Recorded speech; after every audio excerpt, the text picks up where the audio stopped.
Hey, welcome to the College Football DFS live stream. We are super excited to be with you guys today, breaking down the Saturday main slate. And it's always fun getting to hang out with Darren here. So, Darren, why don't you tell them a little bit about who you are, where they can find you, and then we can get into this slate and dig deep. Yeah, you can find me in you can find me in Discord. Obviously, I'm always around in NFL, college, roam around on that, and my you can see my little Twitter handle, Boo Boo Jojo, at the bottom there, and you can find me hanging out on Twitter sometimes. But mostly, I'm mostly in Discord. I don't tweet that much, so the Discord I can come around and answer questions, stuff like that. So looking forward to today.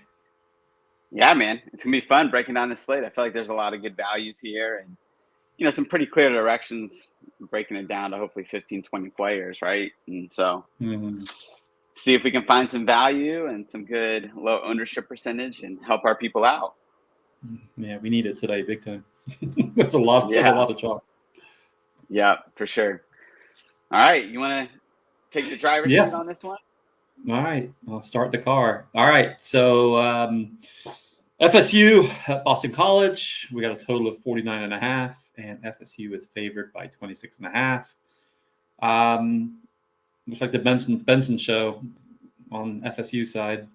I haven't got much for the Boston side at all. O'Keefe and Bond playing catch up, maybe. I don't know. Yeah. I mean, FSU's defense is pretty good. Boston College defense is not very good. And their pass rush isn't good either. Travis Jordan, I guess, you could play for a GPP. He's super low owned.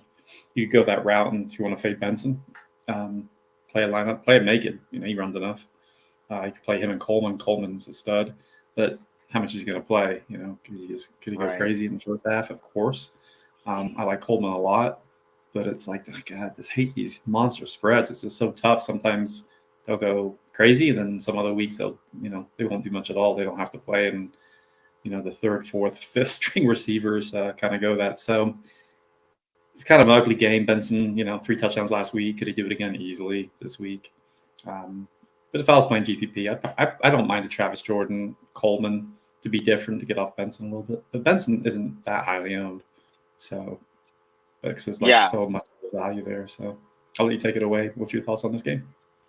Well, I mean, I think Benson is the main guy we need to be talking about, right? And if he really is, we've seen some stuff that has some single digit potentially ownership percentage. If that's true, then he's one of the best plays on this slate, by far, because they had Jordan Fuller from Holy Cross last week, had 13 carries, 109 yards, and 2 touchdowns. Now, I looked up Fuller a little bit, and he's 6'1", 230, which is about the same size as Trey Benson.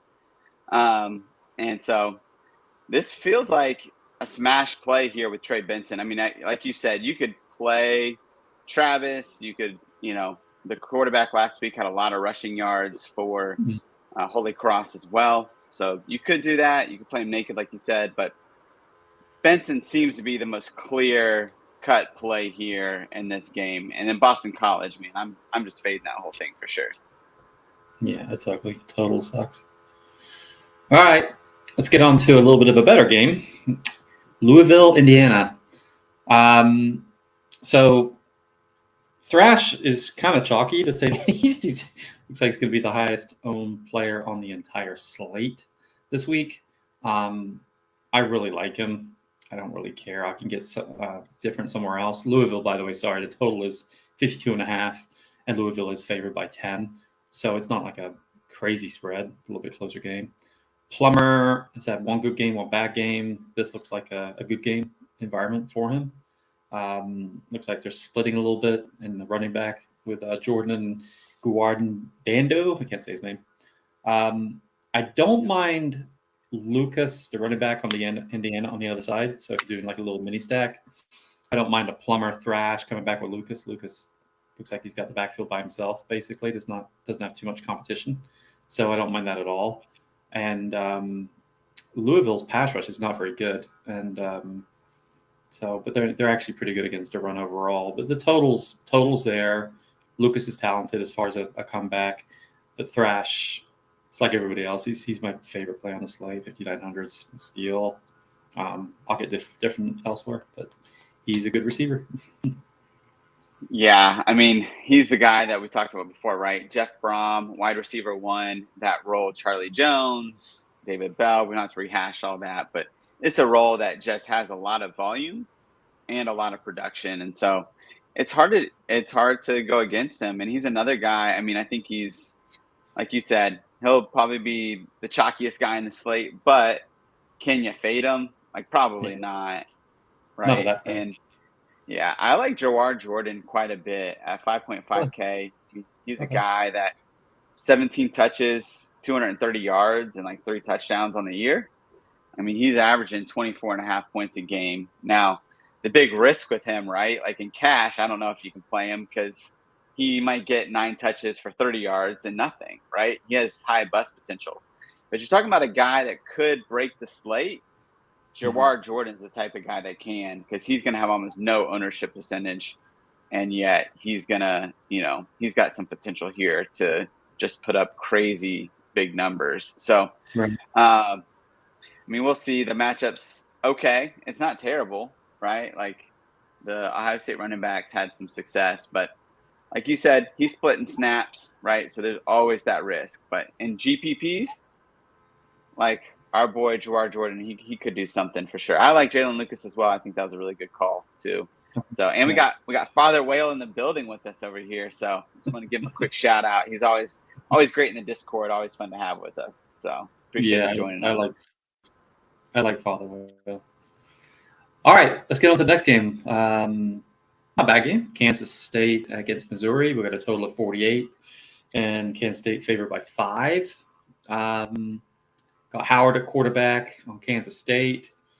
Ward at running back. It's weird. It's like, I don't know. This is like a weird game. It's just like I like some pieces. Obviously, Burden on the Missouri side at receiver, I really like a lot. Yeah. I'm not sure where to go if I were playing, Howard, if I'll team him up with Brooks or Garcia. Both defenses. I mean, it's weird. Kansas State's defense is worse than Missouri's. Missouri's actually not bad, but they're at home. Yeah. Kansas State coming in. It's a weird game. I don't know. It's like it's hard to get it's hard to like find a stack that I like in this. I like one-offs with Burden and then Howard at quarterback for Kansas State. What you got? Yeah. Will Howard, yeah, he's a guy that I want to like because he's just so attractive in the fact that he's a Konami Code quarterback. He's a guy that can get it. And we have him projected this week at 26.7, which is even 8 below his average for this year, but it still hits value on the slate at 8.2K. So he is a guy I like. I think you can differentiate yourself a little bit with Will Howard, right? I mean, he's not going to be very highly owned, I don't think, this week in this matchup. So he's a guy to consider in GPPs for sure. Like you said, who do you stack him with? What do you do with that backfield? Who the heck knows, to be honest, right? But with Missouri, again, I'm with you. I mean, I think Luther Burden, he's a guy that he's moved into the slot this year, and he's found a lot of success in that role. He's averaging I think over 20 points a game, 21 points a game on DraftKings. And so we have him projected at 18.5. His salary is 5.9K. He still hits value at that. And this is a game that I think they're going to have a big game from Burden in order to upset Kansas State, in my opinion. So I do really like Burden this week, and I think his ownership percentage should be I think it could be in the low double digits, which makes him a really good play. I mean, we have a lot of these wide receivers this week, right, that are in this 7K to 4.5K range that are kind of nice, and it's ultimately probably the slate's going to be determined by either Marvin Harrison or who goes off in that range, in my opinion. Yeah, that makes sense. All right. Well, let's move on to a quarterback who's going to be a little bit higher owned. We got Daniels. We got LSU, Mississippi State. We've got a total of 53.5, which is nice, and LSU's favored by 9.5, which is also nice. So obviously the Daniel show on LSU side. I'm a little interested in possibly doing almost doing Daniels naked and then coming back with Marks and Griffin on Mississippi State. I think that's super interesting. One of the best totals on the slate, 10 points for college is a pretty close spread, based on a lot of these other spreads that we have. Marks is super popular, obviously, and so is Daniels. But, if you threw Griffin in there too, might make the lineup just a little bit different. I don't mind the running back and the receiver in this type of game environment. And that's about it. That's all I got for. They're the main guys, obviously, the main three guys, and obviously the three highest owned. You have anybody outside of those guys that you like? Yeah. Brian Thomas, is that who you said? No? Yeah, that's Thomas, the receiver for LSU. Guy that I love on this slate. I mean, you got Tetairoa McMillan, who's an outside wide receiver for Arizona last week. He goes off for 8 catches, 161 yards, and a touchdown against Mississippi State last week. And Brian Thomas is really built quite similarly to Tetairoa, probably wins in a lot of the same ways. And he's been the surprising wide receiver one. I say surprising to me, wide receiver one for LSU over the first couple of weeks. And I think, pairing him and Daniels together can be really good. I think you play Thomas alone. He fits in that nice, like that 7K range. I find myself in constructing rosters that I come to that place quite a bit. So I like Brian Thomas a lot in this, even though he's not going to have a super high ownership percentage necessarily. So I don't know. I feel like I'm getting tricked by these ownership percentages. Like maybe this doesn't feel like it's the way that it's going to play out, but it could. But I'm with you, man. Mark's on the other side. Like he's been super fun to watch. On Prize Picks, he's a smash this week. So I know this isn't our prop show, but really like that guy and what he can do. And I think this is going to be a good game for him. I don't think, again, we haven't projected at 18.5, so we're not saying he's going to kill it, but I think that's enough that you can't fade him at his ownership percentage currently. Yeah, I agree. And thoughts on Griffin? Mississippi State? Yeah, I'm intrigued by Griffin. I guess the problem with Griffin for me is that I've watched him play for 3 years and just had some struggles. But like, if I'm just taking this 1 year into consideration, then why shouldn't I play him? I mean, other receivers have had quite a bit of success against LSU, like Keon Coleman the first week. But I'm probably a little bit in wait and see approach on this one, even though he's going to be lower owned. In GPPs, maybe I'd have him in 10% of my lineups, 15%. Yeah, that's fair. Okay. All right, let's move on to Penn State, Illinois. We got Penn State favored by 14.5, and we got a 49 over under. We have one chalky Altmaier quarterback for Illinois, and Singleton at running back for Penn State. It's okay. Altmaier, like I said, it's just he's there. He's the price is really good, the value is really good. You could probably run him naked. I'm not a fan of the running backs or receivers unless you have somebody on his side. But I don't mind Altmaier and Singleton little mini stack too. That's an option. Thoughts? I mean, Altmaier is the price, right? Like you said, but man, I don't know, man. Maybe I have too much respect for Penn State as a defense, and feel like, man, Altmaier's put up numbers, but it was Kansas. I mean, Kansas just hasn't been good defensively for a long time, and so I don't know, man. It's hard for me to play Altmaier, even though I do respect his game, just historically. But people are going to play him, so maybe you should put him in a few lineups. But yeah, Singleton on the other side, for sure, at 6.3K. How can you not have some exposure to him? He's so explosive. You got to consider that, especially after what Devin Neal did. The problem is, like, of course, they're going to run the ball with both Allen and Singleton, but ultimately, do they just like cap each other's ceilings every week? Like, I don't know. I mean, and it's just so hard to pick who's going to go off. So it makes me hesitate. I do like Keandre Lambert-Smith a little bit. I mean, I do think he's a guy that has gotten targets in this offense the last 2 weeks. And so Mhm. at 6.4K, I think he's a guy that, he's not going to be very highly owned, and you could tap him on some GPPs for sure. All right, let's move on. We got Georgia Southern Eagles at Wisconsin. We got a total of 63.5. Wisconsin's favored by almost 20, 19.5. So Georgia Southern Eagles. So we got a couple, highly owned receivers for their side, and for good reason. Burgess Yeah. has had 18 targets in the last couple of weeks. You got Hood, who's actually pretty cheap. Brin at quarterback is super interesting to me. I don't know why. These ownerships like hardly there. So I've got interest in Mr. Braden Allen. What the hell happened to him last week? I hope you got some insight on what happened last week, because I know he burned a ton of he burned me, and I know he burned some of the other subs in our Discord.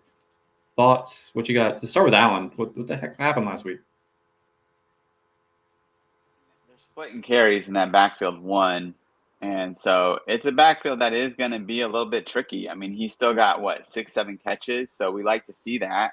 And I think it was just ultimately like Washington State's like not a bad they're underrated defense in my opinion. And so I think they ran into a hard matchup, and I think that happens when you're splitting carries. I mean, there's going to be some risk with him for sure. I think you're smart to be looking at Davis Brin for sure. I mean, he's a guy 6.9K. If people are high on the wide receivers, Caleb Hood and Burgess, then why not take some shots on the quarterback as well? So I like those stacks. I do still worry. I don't think Georgia Southern is Washington State. They run a similar offense, to be honest. Their defense is horrible. I mean, it's god awful. Georgia Southern, they're almost dead last in everything against the run and the pass. What I'm saying is that I don't think Wisconsin's as bad defensively as what they looked last week. And so I don't know if Burgess and Hood, I'm not quite wherever the other people are with going, man, I'm just going to take a ton of stabs at these. I put them as alternatives in my article, but this is a step up for sure in competition. And Davis Brin can be a little bit turnover prone as well. So, on that side of things, yeah, throw some Burgess, throw some Hood and some GPPs, but I wouldn't be overly exposed to them.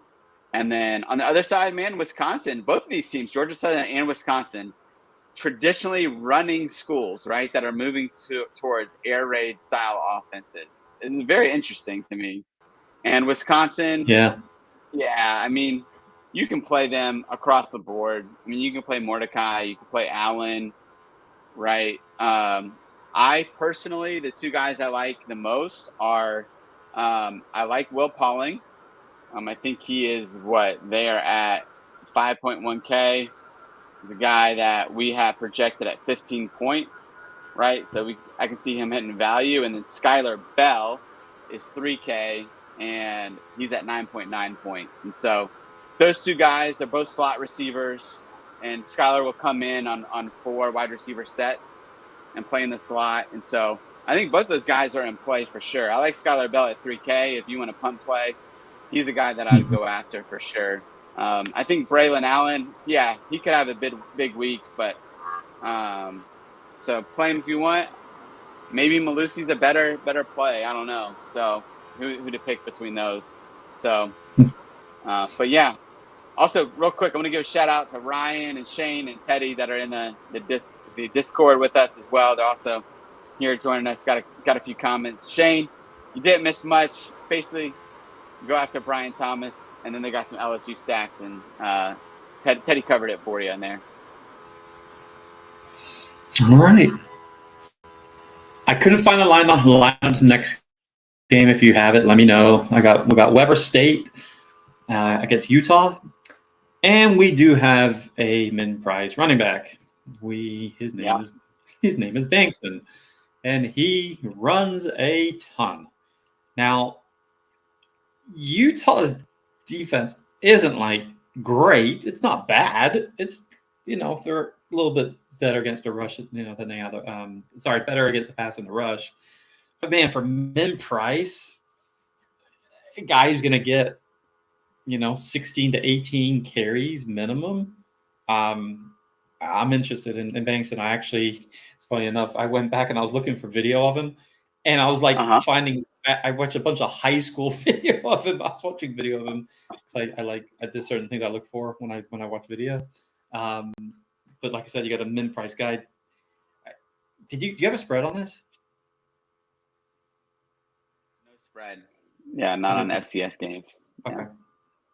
So Bankson, I'm interested in because he's 3K volume. I mean, what's he has to get 9 points? He does catch a few passes.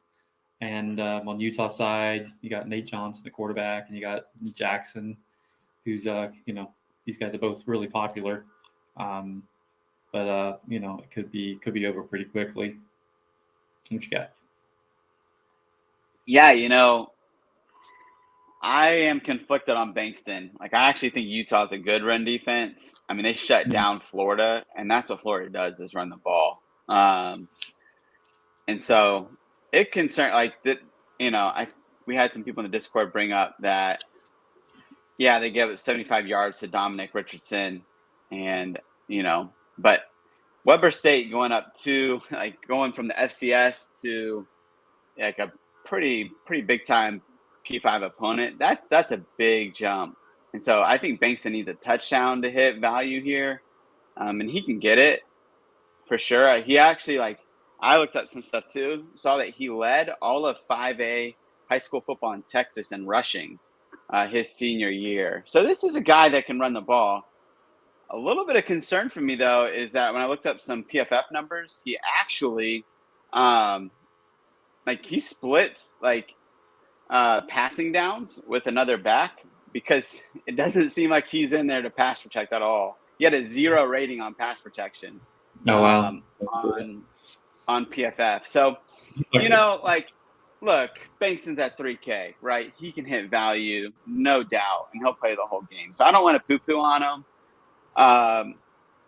But I don't think he's without risk. I'm not putting him in every GPP lineup that I have as a slam dunk. Right. But I think, I think he's a good find, and he could hit value. All he needs is one long run or a touchdown to hit value. So not much there. Jaquindon Jackson, I think you could play him for sure. I mean, Mekhi Bernard's out for, if not the year, for a long time this year. And, they fed Jaquindon last week. He's 6.7K. So, you can play him if you want. With Utah, like you said, he could be out after, the second quarter, right? Utah's not one. They don't care about – they're not Colorado. They're not going for flash. They want to win the game and get out of there healthy. So, got to worry a little bit about that, like Parrish last night with Miami. Yeah, that makes sense. But, yes, he is going to be the highest owned running back on the slate, Shane. So, I guess fade him at your own risk, but I like other running backs. I would rather have Benson than Jackson, personally. Yeah, that's fair. Yeah, I like that call too. All right, let's move on a little inter battle state here between Central Michigan, Notre Dame. Notre Dame favored by 34.5 points. Got a total of 54.5. Esteem, running back, you would assume he would be the guy just like he was last week. You had the good call on him last week and he went crazy. I'd assume it's the same. Great House is super cheap at receiver if you want to get somebody. I like his game a little bit. I'm watching him a little bit. I probably wouldn't play Hartman with this huge spread. Not that he's not a bad play. He's pretty low on, but how much is he going to be throwing, against these guys? I got nothing on Central Michigan. I mean, Emmanuel at quarterback, Esteem, and then maybe a pump, one-off with Great House is all I got, really. Yeah. I mean, Esteem, man, he's done really well this year, right? And at 7.8K, you worry The only thing you worry about is him not playing enough. But this is the Yeah. 112th ranked team against the run, against opposing running backs. They're giving up 35.8 a game. I mean, week 1 against Nathan Carter and the Michigan State, he gave up 113 yards and a touchdown. So feels like he's a pretty safe floor for me. But the question is, how do you get to him? And you gotta come down on some cheaper quarterbacks. Got to go with those cheaper wide receivers in order to get to a CMA. And do you want to do that? I'm not sure against Central Michigan. Makes sense. All right. Let's move on. We got Northwestern at Duke. Duke is favored by 18.5, and we got an over-under of 48.5. I got nothing on the Northwestern side. Their defense is terrible. They play really slow. Duke, got Leonard, super popular. It's weird. Like Waters and Moore, I played in that. It was like a showdown game, and Waters Moore cost me probably a lot of money on that touchdown he scored near the end of the game. I cashed pretty well in the game, but I like Waters' game because of his pass catching. I like him a lot, actually, like watching him play. But Leonard's, the main player here. Waters is splitting a little bit too much with Moore for me to really go there. There's just too many other running backs where I don't want to play the guessing game who's going to get there. I don't have much on this game, really. Anything? Yeah. Leonard's a great case for how DK does pricing, right? They seem to be like whatever's happened last tends to be how they price players in a lot of ways. And then you see, it's so good to look at FanDuel pricing compared to DraftKings to see where some value is. And you see Leonard here, 6.7K on DK, but he's 11.2 on FanDuel. And I mean, I think FanDuel does a lot better job with some of their pricing. And so this guy's a value, and obviously he's going to be highly owned, but how can you fade him, really? I mean, this is a guy that should be able to score here. And he does it on the ground. He does it, with his arm. So he's just so multi-purpose in what he can do. It's hard to fade him. With Waters, I like that you brought him up because I think he's going to be barely owned. And so as a lower exposure GPP play, I like Jordan Waters as a guy that love his game. And like a Jawar Jordan, he's a guy that he could hit value for. I mean, more than hit value. He could hit 5 times value. But yeah, cash. Stay away from Jordan Waters. Don't do it. Yeah, I would do that. All right, let's go to this next another ugly game, actually. San Diego State at Oregon State. Oregon State favored by 25, got a total of 48. I got nothing on the San Diego State side, and we have Mr. Stud Martinez at running back. Super popular this week, and for good reason. He's an amazing running back. That's all I got. On that side, they both teams play slow. I don't know. This game doesn't interest me, apart from Martinez. Yeah, I think our Martinez is intriguing, right? And cash lineups, right? He's gonna be highly owned. He's gonna get like 100 yards, 8 of his last 9 games. The only one he didn't do that in was Florida. So that's what he does. If he gets a touchdown, he automatically hits value, essentially, right, with a 3-point bonus. So he's just a good cash play, But GPP, like, I think, he's a safe one to stay away from despite, maybe a higher ownership percentage. Seems to be a good one to fade because, I watch him as much as I watch any player in college football at this point. And his ceiling on most weeks is limited because he's going to get 145 yards. But, like, for the first week, he might not even hit the end zone. Like, they'll bring in Deshaun Fenwick. They got DJU. Like, they have guys that, for whatever reason, they don't want to – they play Martinez between the 20s. When they get in the red zone, they may play him, but they may not too. And it's just – you're playing Russian roulette with your money, in my opinion, when you're playing Damian Martinez. And could he go off? Yeah. But again, like I'm comparing him to Benson on this slate as a guy that I think will be low owned and go, do I want Benson or Martinez? And I go Benson every time with that. Same with Jackson. So cash may be different, but the GPP, yeah, be careful. Yeah. All right. On to another pretty ugly game. We got South Carolina at Georgia. DraftKings was drinking the booze or something when they first put out the salaries. I've never seen that before. They put out salaries and just like canceled the entire slate. Yeah. I was like, that was so weird. Yeah, Bowers at 3K, and he's up to 47 now. Still a good value. And he's Bowers. Yeah. You do have. Sorry, the total was 54.5. Georgia favored by 27.5. And you got legit on South Carolina side.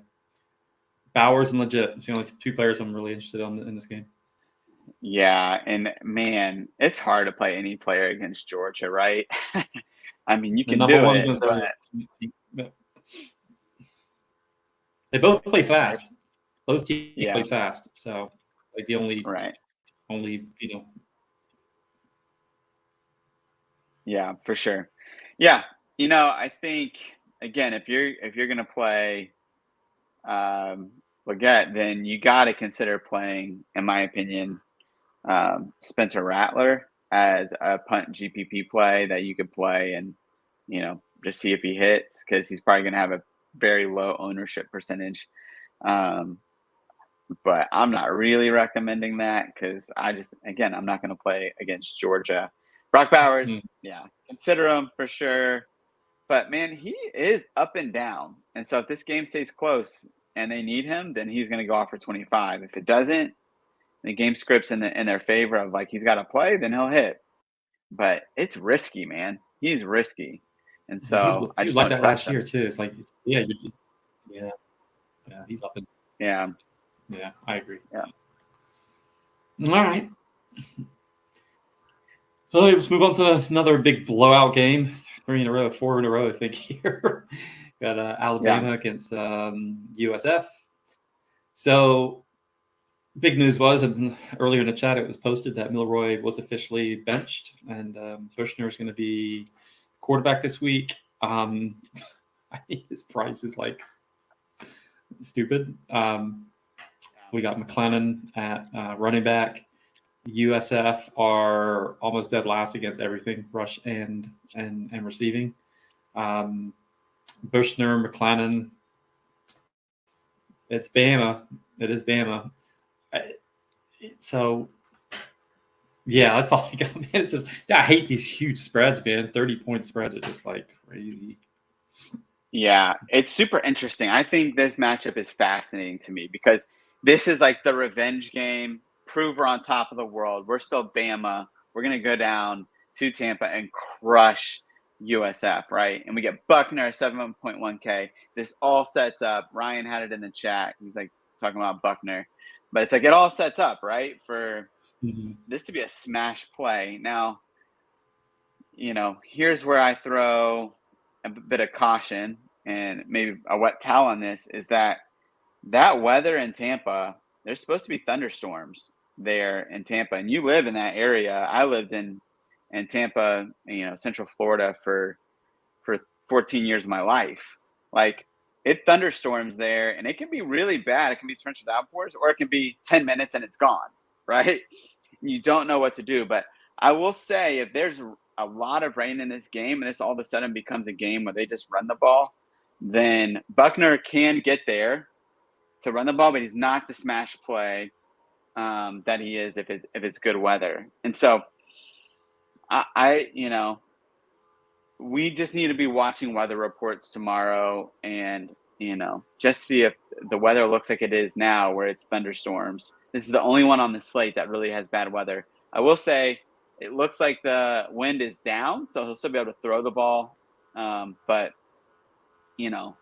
all that being said, like, I'm going to play a ton of Buckner tomorrow because he can run the ball, and looks like Tommy Rees is going to the quarterback that he trusts, the one that he recruited at Notre Dame and then recruited to come with him to Alabama and say, hey, he's going to take he's gonna put his job in Buckner's hands. Is that a good idea? I don't know, but we're about to find out. So. It's been right, like before the show. Actually, we had a storm come through. They usually last between 45 minutes and an hour. I don't know if like tomorrow's different. I mean, I can recheck that. Tampa's about an hour and a half, 2 hours away from me, depending on traffic. But anyway, we can keep an eye on that. Yep. All right. I couldn't find a spread. Western Kentucky at Ohio State. Oh boy, this could be ugly and over really soon. I'm pissed at Mr. Harrison for getting her early in the week one, then he went apeshit last week. Yeah. Typical DFS rules apply when you don't play him this 2 weeks in a row. Him and Ibuka super popular. Harrison's a little bit more higher owned, so it could be Ibuka's time. If I was playing one of the two, I'd probably play Ibuka. Just a little bit of savings on the salary side. Reed and Corley, the quarterback and the receiver for Western Kentucky, are actually really chalky. So which is pretty interesting. They're cheap. So, a Reed, Corley, Harrison, or Igbuka. I wouldn't play them both in the same lineup. Stack, I don't mind for a super GPP play because there's not many teams that pass that a lot in college, but West Kentucky their pace is really fast and they lean on the pass. But Ohio is pretty good, to say the least. So I don't mind a GPP line on that side of it. Thoughts? Yeah, I mean, this is one of the most prolific offenses in college football, Western Kentucky. I mean, when Corley's healthy, I mean, this is a team that can put up points. I don't know. I think they're going to cover the spread against Ohio State personally, if Corley's healthy. And there's a potential that Dalvin Smith is out of this game. I think you hurt his ankle last game for Western Kentucky. He's the wide receiver too there. And Corley, we don't know if he's going to play yet. So we should say that. Oh, okay. He was out last week. He was carted off the field with bruised ribs the first week against USF. So he'll probably play because he needs this on his tape. But for the NFL, if he can play, he will play. But if he plays, I think whether it's garbage time or whether it's the first quarter, he'll hit value for sure at 4.7K. And I think Reed will too. I mean, he's averaging 31 points a game on the year. He needs 9. We have him projected at 19 points. He needs 16.5 to hit value. I think he does that. And so I like these guys. I like them because of what I can do at other positions and who I can put in these lineups. And I also like Marvin Harrison at 9.1K. I do think I like him in GPPs, and I'm not going to be overly exposed to him, but to have enough exposure that if somehow Western Kentucky does keep up enough to keep Marvin Harrison in the game, then Marvin Harrison's a guy that's going to be low owned, and like we saw last week, he can go off. So, yeah, I like Marvin Harrison at least a little bit in GPPs for sure. Okay. All right. Let's move on to the last game of the slate. We got Tulane against Southern Miss. Tulane is favored by 13. We got an over/under of 50.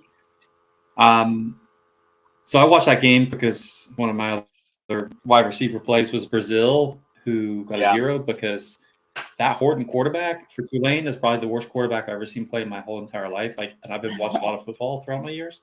I've never seen a quarterback that bad. And it was probably my fault for playing Brazil as soon as, when Pratt was ruled out, I should have taken him Brazil. I didn't realize how bad he was. Brazil had 2 end zone targets, overthrown his head. There was a third one where he was wide open. He threw to the other receiver for the touchdown he did throw. He missed him on the sideline twice. I think he had 6 targets, 0 for 6. I'm just sitting there screaming at the TV. I mean, that guy was terrible. So I didn't check today. What's the latest on Pratt? Yeah, I mean, I think it's an MCL injury, and I think he's going to be Yeah, I think he's gonna be out for at least a little bit. I wish we So could I play wouldn't the expect him to play. Okay. God, man, Horton's so bad. I've got a little bit of interest in Hughes, the running back for Tulane. Um, I don't have that much on the Southern Miss side. Caston's not bad, pretty good price. The receiver for Southern Miss, and there's your boy Keys. Good receiver. I'd go. I mean, if Pratt was playing, I'd go right back to Brazil. I just would. I think he's actually pretty talented. Just sucks, but he's got a crappy quarterback thrown to him. Anything else in this game at all? The last one? I think, like you said, Hughes is a really good. He's a good play, man. I mean, he did well last week, right? And he's at 4.6K. We have him projected, I think, at 14.8 this week, which is a little bit above his season average. But Southern Miss is terrible. Like, they are 130th, They're bad. and running back points given up, right? So they're giving up, let's see here, 54 a game to opposing running backs.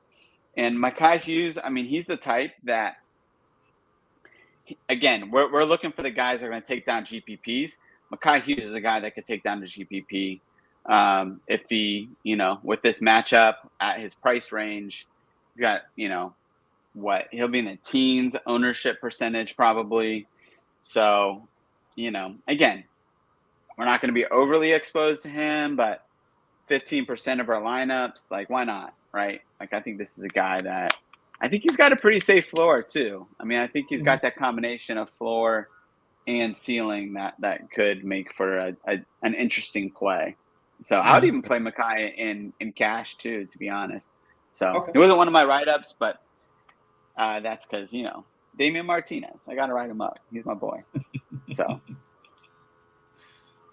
All right. Well, that's pretty much it for the slate. Do you want to check real quick, see if there's any questions? We have just got a few minutes left. Yeah, man, it's been hopping in the chat over here. So it's been really fun. This has been the most active that we've had. Nice. But Father Whale, he was talking about maybe throwing Rattler in a GPP. He's a little bit behind us. And so, man, I agree with that. I mean, I think that stack could be an interesting stack for sure. So I'm excited about this slate. I mean, I think I wrote this in my write-up, but DraftKings is still figuring out proper pricing for the players, which makes these Saturday main slates with 28 teams. It makes it a bit of a guessing game and who's going to go off, right? Like, so it's kind of sad in that way because it's like, man, I want to be able to write up and go, nah, here's the definite guys that are gonna win you. And right now, the pricing with so many wide receivers in that 5 to 7K range, it is making it a little bit tough. But I do think guys like Brian Thomas, right, Jamari Thrash, Luther Burden, these are high floor, high ceiling type guys that I would play cash and GPPs, like those type of guys. Malachi Corley at 4.7K. These are all guys that I would be considering. I would build my lineups around them and then go from there. So I think the Tyler Buckner, the news that he's starting is going to change some of these ownership percentages because I think people are playing Milrow quite a bit personally, and they're going to come off of him. They're either going to go to Will Howard or they're going to go down to Buckner, which is a smart play, but that also changes the composition of the ownership percentages. So I do think some of these guys that we mentioned that maybe we're seeing as lower, Brian Thomas, I could see them creeping up as roster construction starts to change just a little bit. So that'd be some of my feedback on this. So anyways, that's a lot of talk about DFS, which is why you guys are all here. But, we'll see. Teddy Ruxton says, Bankston the GPP winner. Darren, I think that's a great way to go out, man, because you have been killing it on your calls, and I think whether it's Trey Harris or who was it that you had last week that just went off?